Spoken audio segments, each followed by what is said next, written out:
Okay, അപ്പം iQOO Neo7 series ഉണ്ടല്ലോ. അപ്പം അതിൻ്റെ ആ ഒരു Neo7 എന്ന് പറയുന്ന മോഡൽ നമ്മുടെ ഫെബ്രുവരി 16 ആയിരിക്കും ലോഞ്ച് ഇവൻറ്റും കാര്യങ്ങളും സെറ്റ് ചെയ്തിരിക്കുന്നത്. അത് ഒഫീഷ്യലായിട്ട് കൺഫേം ചെയ്തിട്ടുണ്ട്.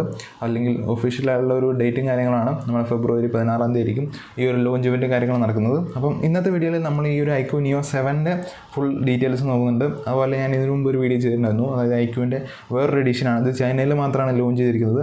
ഇത് ഇന്ത്യയിലേക്ക് ഉണ്ടോ എന്നുള്ളത് ഇതുവരെ കൺഫേം ചെയ്തിട്ടില്ല. അല്ലെങ്കിൽ ഇത് ഈ ഒരു മോഡൽ വരും എന്ന് ഇതുവരെ കൺഫേം ചെയ്തിട്ടില്ല. എന്തായാലും ഈ ഒരു മോഡൽ എന്ന് പറയുന്ന iQOO Neo7 റേസ് എഡിഷൻ എന്ന് പറയുന്ന മോഡലാണ്. അതിൻ്റെ ഒരു സെപ്പറേറ്റ് വീഡിയോ ചെയ്തിട്ടുണ്ട്. താല്പര്യമുണ്ടെങ്കിൽ ചെക്ക് ചെയ്ത് നോക്കാം.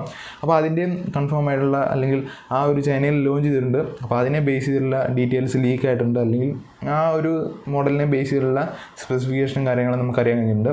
അപ്പോൾ ഇത് ഇന്ത്യയിലേക്ക് വരുമ്പോൾ ഈ ഒരു സ്പെസിഫിക്കേഷൻ തന്നെ ഉണ്ടാവുമോ എന്നുള്ള അറിയില്ല. പക്ഷേ ഇതുവരെ ഇന്ത്യയിലേക്ക് വരും എന്നുള്ളത് കൺഫേം ചെയ്തിട്ടില്ല. എന്തായാലും നമ്മൾ iQOO Neo7ൻ്റെയും അതുപോലെ റേസ് എഡിഷൻ്റെയും ഡീറ്റെയിൽസ് ആണ് ഇന്നത്തെ വീഡിയോയിൽ ചെക്ക് ചെയ്യാൻ പോകുന്നത്. അപ്പോൾ നമ്മൾ ആദ്യമായിട്ട് നോക്കാൻ പോകുന്നത് iQOO Neo7ൻ്റെ ഡീറ്റെയിൽസും കാര്യങ്ങളാണ്. ഇതിനകത്ത് വന്നിരിക്കുന്ന ചിപ്സെറ്റ് എന്ന് പറയുന്നത് MediaTekൻ്റെ Dimensity 8200 എന്ന് പറയുന്ന ചിപ്സെറ്റാണ് വന്നിരിക്കുന്നത്. അതുപോലെ നമുക്കിനകത്ത് LPDDR5ൻ്റെ റാമാണ് വരുന്നത്. റാം നോക്കുകയാണെങ്കിൽ നമുക്ക് 8GB 12GB വരുന്നുണ്ട്. അതുപോലെ നമുക്ക് UFS 3.1ൻ്റെ സ്റ്റോറേജ് ടൈപ്പാണ് വരുന്നത്. നമുക്ക് രണ്ട് ടൈപ്പ് സ്റ്റോറേജ് വേരിയൻറ്റ് വരുന്നുണ്ട്. അതായത് 128GB സ്റ്റോറേജും അതുപോലെ 256GB സ്റ്റോറേജും വരുന്നുണ്ട്. പിന്നെ ഈ ഒരു മോഡലിൽ അതായത് ഈ ഒരു Neo7 സീരീസിൽ നമുക്ക് ഫുൾ സൈസ് ആയിട്ടുള്ള 3D കൂളിംഗ് സിസ്റ്റമാണ് ഇതിനകത്ത് കൊണ്ടുവന്നിരിക്കുന്നത്. ഇതിൻ്റെ ഡിസ്പ്ലേയും കാര്യങ്ങളും നോക്കുകയാണെങ്കിൽ നമുക്കിനകത്ത് 6.7 ഇഞ്ചിൻ്റെ ഫുൾ HD പ്ലസ് ഡിസ്പ്ലേ ആണ് വരുന്നത്. അതുപോലെ തന്നെ 120 Hz ആണ് റിഫ്രഷ് റേറ്റ് വരുന്നത്. ഈ ഒരു പാനൽ എന്ന് പറയുന്നത് AMOLED ഡിസ്പ്ലേ ആണ് ഈ ഒരു മോഡലിൽ വന്നിരിക്കുന്നത്. അതുപോലെ തന്നെ ബ്രൈറ്റ്നസ് ലെവൽ എന്ന് പറയുന്നത് 1300 nits ആണ്. ഇനി നമ്മളിതിൻ്റെ ക്യാമറ സെറ്റപ്പും കാര്യങ്ങളും നോക്കുകയാണെങ്കിൽ നമുക്കിനകത്ത് 64 MB ഒരു ട്രിപ്പിൾ ക്യാമറ സെറ്റപ്പാണ് വരുന്നത്. അതുപോലെ ഫ്രണ്ട് സെൽഫി എന്ന് പറയുന്നത് അല്ലെങ്കിൽ ഫ്രണ്ടിലെ ക്യാമറ എന്ന് പറയുന്നത് 16 MB ഒരു ക്യാമറയാണ് വരുന്നത്. അതുപോലെ ഇതിൻ്റെ ബാറ്ററിയും കാര്യങ്ങളും നോക്കുകയാണെങ്കിൽ നമുക്ക് 5000 mAh ബാറ്ററിയാണ് വരുന്നത്. അതുപോലെ 120 വാട്ട് ഫാസ്റ്റ് ചാർജിങ് വരുന്നുണ്ട്. പിന്നെ ഇതിൻ്റെ ബിൽഡും കാര്യങ്ങളും പ്ലാസ്റ്റിക് ആയിട്ട് ഒരു ബിൽഡും കാര്യങ്ങളാണ് വരുന്നത്. അതുപോലെ നമുക്ക് NFC ഇന്നത്തെ അവൈലബിൾ ആണ്. Out of the box Android 13 ആണ് വരുന്നത്. അതുപോലെ നമുക്കിനകത്ത് അവരുടെ തന്നെ UA ആയിട്ടുള്ള FunTouch OS 13 ആണ് വരുന്നത്.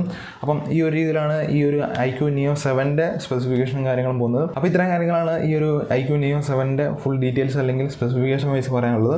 നല്ലൊരു ഫ്ലാഗ്ഷിപ്പ് ലെവലായുള്ള ചിപ്സെറ്റും കാര്യങ്ങളും തന്നെയാണ് വരുന്നത്. അതുപോലെ നല്ലൊരു ഡിസ്പ്ലേയും കാര്യങ്ങളും നമുക്ക് ഈ ഒരു മോഡലിൽ കിട്ടുന്നുണ്ട്.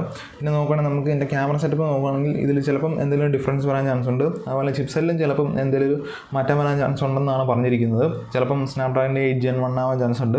അപ്പോൾ ഇത് കൺഫേം ചെയ്തിട്ടില്ല. ഇതിങ്ങനെ റൂമറായിട്ട് പറഞ്ഞിരിക്കുന്നതാണ് ഈ ഒരു 8 Gen 1ൻ്റെ കാര്യം. ചിലപ്പം ഈ ഒരു MediaTekൻ്റെ Dimensity 8200 തന്നെ ആയിരിക്കും എന്നുള്ളതാണ് ഇപ്പോൾ പറഞ്ഞിരിക്കുന്നത്. നമുക്കിപ്പം ഇതിൻ്റെ പ്രൈസോ കാര്യങ്ങളോ ഇതുവരെ അറിയാൻ കഴിഞ്ഞിട്ടില്ല.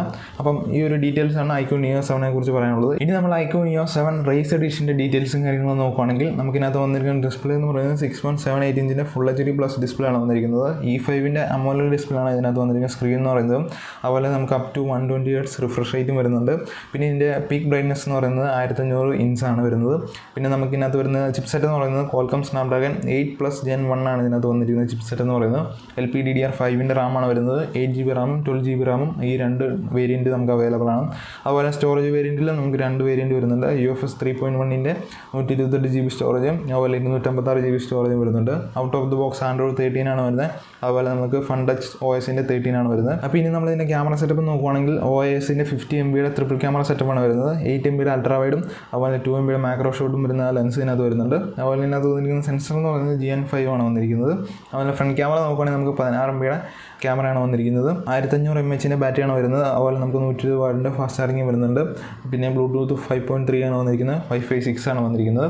അപ്പോൾ ഈ ഒരു രീതിയിലാണ് iQOO Neo റേസ് എഡിഷൻ്റെ സ്പെസിഫിക്കേഷൻ കാര്യങ്ങളും പോകുന്നത്. ഞാൻ ഇതിനു മുമ്പ് ചെയ്തിരിക്കുന്ന വീഡിയോയിലും ഇതുപോലെ സിമിലർ ആയിട്ടുള്ള ഡീറ്റെയിൽസ് ആണ് വന്നിരിക്കുന്നത്. ചിപ്സെറ്റ് നോക്കുകയാണെങ്കിൽ നല്ലൊരു പവർഫുൾ ആയിട്ടുള്ള ചിപ്സെറ്റ് തന്നെയാണ് വന്നിരിക്കുന്നത്. അതുപോലെ ഡിസ്പ്ലേ നോക്കുകയാണെങ്കിൽ നല്ലൊരു AMOLED ഡിസ്പ്ലേ തന്നെയാണ് കൊടുത്തിരിക്കുന്നത്. ക്യാമറ സെറ്റപ്പും നല്ലൊരു ക്യാമറ സെറ്റപ്പ് തന്നെയാണ് കൊടുത്തിരിക്കുന്നത്. ഈ ഒരു മോഡൽ നമ്മുടെ ഇന്ത്യയിലേക്ക് ഉണ്ടാവുക എന്നുള്ളത് കൺഫ്യൂഷനാണ്. കാരണം വെച്ചാൽ iQOO Neo 6 നോക്കുകയാണെങ്കിൽ അത് ഒരു മോഡലേ ഉണ്ടായുള്ളൂ. അപ്പം ഈ ഒരു മോഡലും ചിലപ്പോൾ എനിക്ക് തോന്നുന്നില്ല iQOO Neo7ൻ്റെ കൂടെ ഈ ഒരു റേസ് എഡിഷൻ ഉണ്ടാവുമെന്ന് അറിയില്ല. ചിലപ്പോൾ എന്തെങ്കിലും ഡിഫറൻസ് കൊണ്ടുവരാൻ വേണ്ടി ചിലപ്പോൾ അവർ ലോഞ്ച് ചെയ്യുമായിരിക്കും. അപ്പം ഇത്തരം കാര്യങ്ങളാണ് iQOO Neo7നെ കുറിച്ചും അതുപോലെ അതിൻ്റെ റേസ് എഡിഷനെ കുറിച്ചും നിങ്ങൾ ഷെയർ ചെയ്യാനുള്ളത്. അപ്പം നിങ്ങൾക്ക് ഈ ഒരു വീഡിയോ ഏതെങ്കിലും തരത്തിൽ യൂസ്ഫുൾ ആണെങ്കിൽ തീർച്ചയായിട്ടും എൻ്റെ ചാനൽ സബ്സ്ക്രൈബ് ചെയ്തിടാം. അതുപോലെ എന്തെങ്കിലും സംശയങ്ങളോ കാര്യങ്ങളോ ഉണ്ടെങ്കിൽ തീർച്ചയായിട്ടും കമൻറ്റായിട്ട് അറിയിക്കാം. അപ്പം നമുക്ക് മറ്റൊരു വീഡിയോ കാണാം. അതുവരെയും എല്ലാവർക്കും ഗുഡ് ബൈ.